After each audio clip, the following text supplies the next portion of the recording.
Hi guys, I think it's very important that the media's approach to Brexit moves from one of support to one of reality.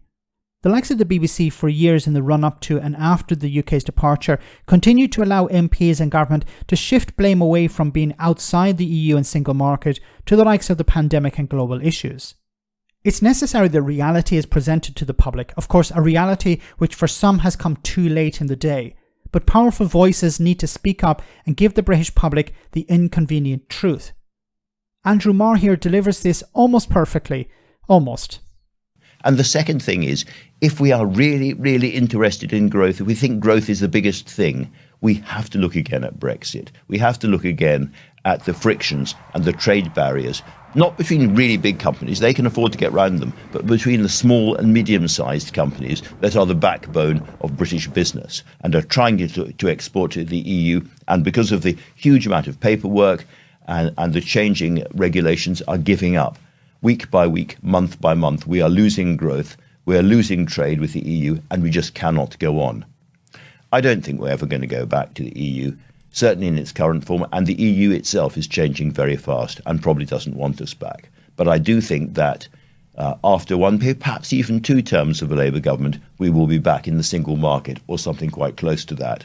And we should be clear, that means rule-taking. It means not being part of the political core of the EU, because that would require another referendum, but taking their rules, their regulations. I think there's no problem with that. I think ultimately we are the same kind of society fundamentally as the Germans and the French and the Dutch, and we can work by the same kind of rules in return for greater growth. So those are 2 very controversial things to say: higher taxes on wealth and ultimately a return to the single market. And that's me, Andrew Marr, talking. It's not the Labour Party talking, but I'm giving you my best guess of what will happen several years into a Labour government.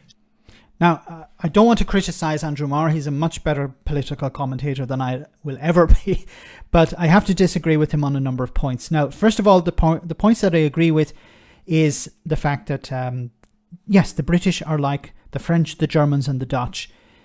The large companies are not suffering to the same extent as the medium-sized companies when it comes to Brexit. The smaller and medium-sized enterprises are struggling. They can't find the workers. They're dealing with the cost of paperwork. And in some cases, they have just given up in selling into the single market. So this is harming growth. The vast majority of people are employed by small and medium-sized enterprises in Britain. So the Tories have really made a mess of that. But I agree with him that the UK will not rejoin the EU in its current state. The EU is evolving. The UK is evolving. So the EU in 2016 is a very different beast to the EU of today. Now, where I disagree with him is, of course, on the single market. We keep falling into this trap that the UK, what it can do is, instead of going the full slog, going the whole way and rejoining the European Union, what it can do is there's some sort of halfway house, and that halfway house is the single market. The problem with that is that at the moment there are only 2 real ways to get into the single market. One is through EFTA and the other is through EU membership. Now, EFTA have basically closed the door on that as well.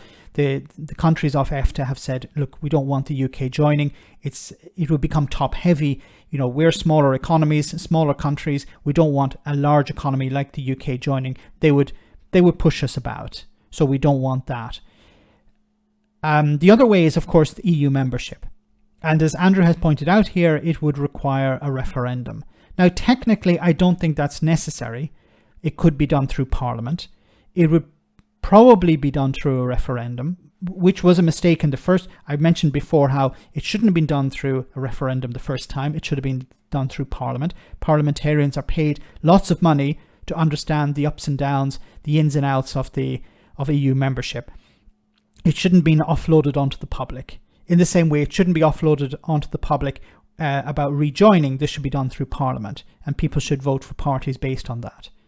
That should be part of a manifesto. So it's clear. Anyway.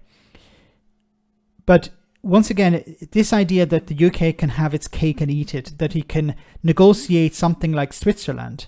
Well, what we can do is we can negotiate parts of the single market that we want to be part of and leave out the parts that we don't. I don't see the EU buying that. I don't see the EU going along with that. And what it will do is it will draw out the negotiations over years.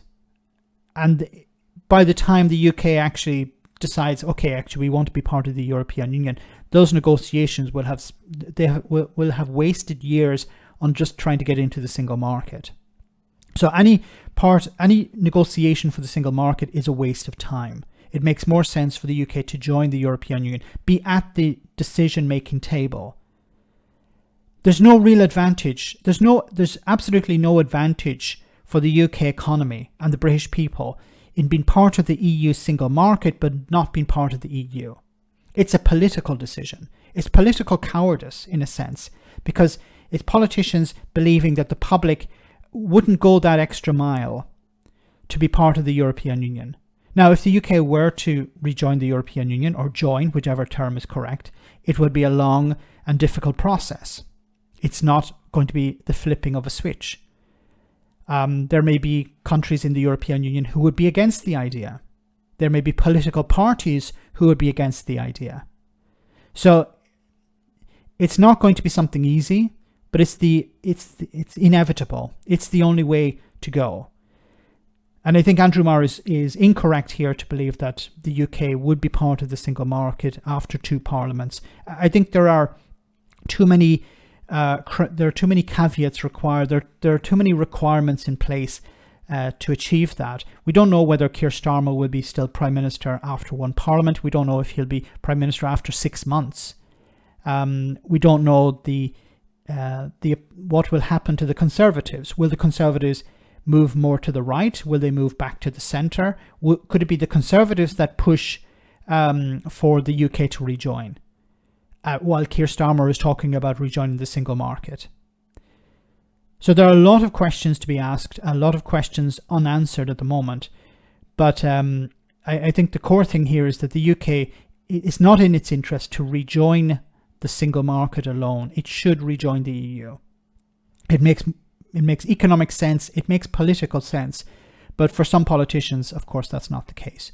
Let me know in the comment section, guys, what you think. As always, your comments are greatly appreciated. Thanks.